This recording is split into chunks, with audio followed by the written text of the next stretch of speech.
What's going on, guys, and welcome to the guide. My name is Valerio, and in today's video we're going to be talking about defending. Now, this is not the first defensive video for FIFA 20 on the channel, so of course I recommend that you go and check the previous ones out. However, today we'll be talking about 5 tips and concepts that you can start applying in your gameplay so that you can concede less goals. When you start talking about defending in FIFA, you have to understand that it can get really advanced really quickly. So for that reason, having a strong foundation is super important. Today's tips and concepts should help you do just that and build on your own foundations, as applying the concept that we'll discuss today will help you minimize mistakes in the long run.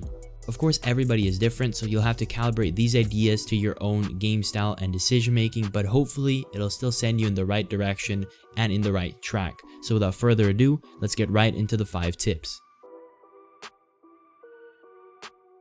Making sure you don't overcommit in defense is an important mindset to have. Failing to do so might lead to you pulling players out of position when there was really never any need to do so.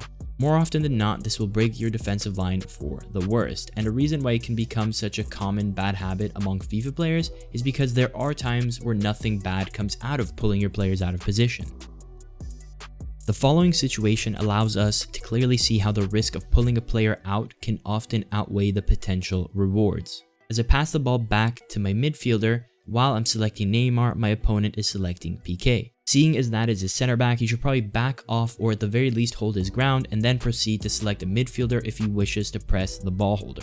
What he actually ends up doing is he pulls out the center back out of position, hoping to put some immediate pressure on my ball holder. Unfortunately for him, this opens up a massive gap for me to exploit. It eventually leads to a very easy goal, but irrespective of that, one lapse in concentration opened up a gap that could have very easily never have been created.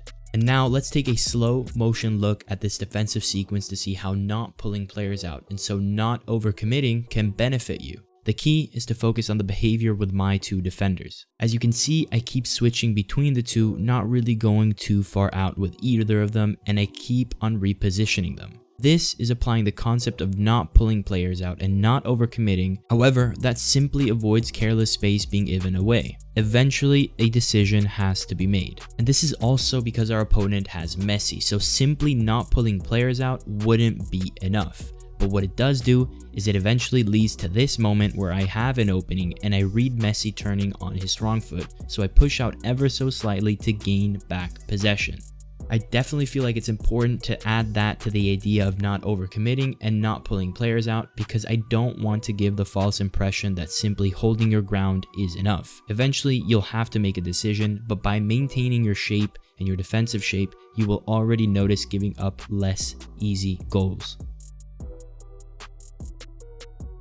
Whether it's because you're tired and playing on autopilot, or you're just genuinely scared and feel safer chasing opposing ball holders from behind, if you are not careful, you will give away tons of easy chances. Now, of course, there are times where you can get away with it, and with time you will be able to differentiate between when you're close enough to chase from behind and when you're pushing the limits. Looking at 2 similar situations where the defensive mindset changes can help give an idea on what exactly I mean. And in this first clip, I'm chasing my opponent's Dembele on the wing, and it gets to a point that a quick player switch to my left back would have allowed me to take the ball away without Dembele having time to turn away. However, I kept going with the safe route from chasing from behind, and not only did I not gain back possession because of this decision, but I gave my opponent tons of space that he could have run into. Now, a very similar situation here with Dembele once again running down the wing and me chasing him down with Allen. The difference is that this time I account for the situation and realize that a player switch to my fullback would be much more productive than simply chasing from behind. We do that and the end result is completely different than the previous example. So, as convenient as chasing people down can be, sometimes you have to understand that doing it for too long will more often than not push your luck. So it's better to get used to switching back to a center back instead of avoiding it altogether. Before we get into some clips, it doesn't hurt to remind those who might need to know, but to tackle, simply press circle on PlayStation or B on Xbox.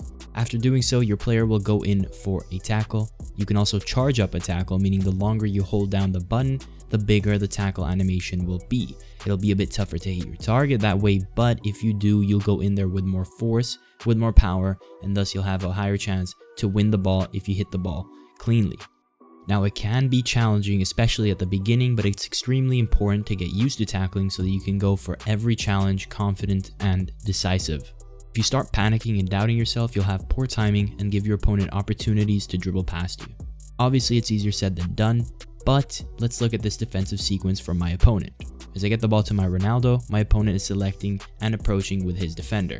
He clearly panics and tackles when he's nowhere near me. The problem with this is that it leaves his defender stranded in no man's land and compromises his defensive shape. One thing leads to another, and I eventually squeeze through to get an easy goal. And had he not panicked, he could have retreated, regrouped, and kept his defense intact. Now, if that was an example of panicking and going for a tackle too early, this example is the opposite, and it shows what a manual tackle looks like when the user knows exactly where he is and what he wants. I'm obviously in a horrific situation and I have almost no right to defend this scenario. However, all I can do is make the best out of this, so with Manolas, I charge up a tackle on the off chance that my opponent decides to shoot as opposed to taking an extra touch. The result is beyond my expectations and we actually managed to block the shot. While it's hard to show as it comes down to remaining calm even in uncomfortable situations, the key is remembering that panicking and button bashing in hopes of a lucky tackle will only hurt your defensive game. It's best to train good habits and continuously attempting tackles decisively and confidently so that you can recalibrate your instincts. Good way to start is to keep an eye on your opponent and how he's dribbling, because in this scenario I notice my opponent is dribbling at full speed, meaning that even if it's Mbappe on the ball, there will be large windows of opportunities to tackle. Now, had he been using a close control feature, the window of opportunity would have been tiny, so anytime I'm in these situations, I always make sure I am ready to time and pull out a tackle because I know I will have my opportunity. Jockeying is an absolutely imperative feature that has to be implemented in everyone's defensive game. First, it's important to be able to tell the difference between defending with and without jockeying, and on the screen you'll see me in a defensive skill game and I'm moving my player by simply using the left stick. You'll notice how he remains quite upright throughout. To defend using the jockey feature, simply hold down L2 on PlayStation or LT on Xbox and your player will completely change body positioning and stance. He makes his center of gravity lower, widens his reach, but most importantly, this will make you feel like you have much more traction and you won't lose control of your defender. A variation to the jockey is the sprint jockeying. On top of holding L2 or LT, you'll be also holding R2 or RT depending on your console, allowing you to move much quicker. And I found that if I want to hold my ground and wait for a pass, I'll simply jockey, whereas if I want to run at my opponent, or if I'm certain of an interception kind of far away, I switch to the sprinting variation to get to my desired target area as fast as possible. Like I mentioned, I'll use the normal jockeying in situations where I want to hold my ground. In this clip here, my opponent gets the ball to Son, and I know exactly that if he wants to keep advancing, he will have to pass into his striker. My CDM in Nainggolan is already in a really good spot, so to anchor him down so to speak, I hold down the jockey button, hold my ground, and I successfully bait the pass. Sometimes, however, you'll want to be more mobile. You'll want to be able to move faster while still having some sort of jockey stance, and this is where the sprint variation comes in. This time around, our CDM isn't exactly where we want him to be, especially considering the huge amounts of space our opponent can pass into and feed a number of his teammates. As a result, I decide to go with the sprint jockey, I shuffle sideways, and I cut down the space, which would have been really dangerous if left unmarked. We have a more in-depth video specific to jockeying, so if you're interested, you can click on the top right hand corner and get a better understanding on the topic. A common mistake people make when defending involves tracking the opponent's exact movement in a running duel, as opposed to taking the shortest, most efficient route so that you can get your defender in between the opponent and the goal. One wrong movement when tracking back could potentially be the difference between your opponent getting to the box or being stopped. Now, what happens here is that my opponent finds a lob through pass over to his Griezmann on the wing, and what I should be doing with my Malcuit is running as fast as possible sideways towards my box, banking on the fact that I'd be face to face with Griezmann later on.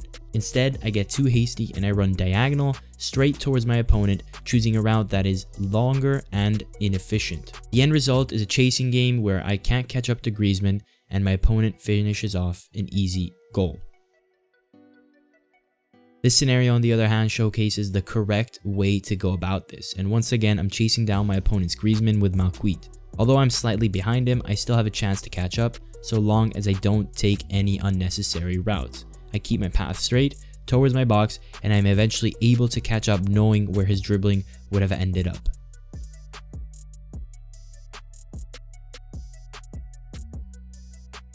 There are many aspects of defending that can be improved. However, the 5 topics mentioned today are some important basics that everyone should understand and master if they want to take their defense to the next level. Whether we're focusing specifically on quote-unquote never pulling players out of the positions, or exact moments to use jockeying versus speed jockey, I think the most important thing to note is that these are guidelines, not absolute rules. Sometimes you will have to pull a player out. Sometimes you will use the wrong type of jockey system. Sometimes you will chase from behind and it will still work. The point, however, is to keep these concepts in mind as you build up the experience to know the exceptions to these rules to play by. Nonetheless, that is going to be it from me today. I hope this was useful, and if it was, make sure to drop a like and subscribe, and I'll catch you guys in the next one.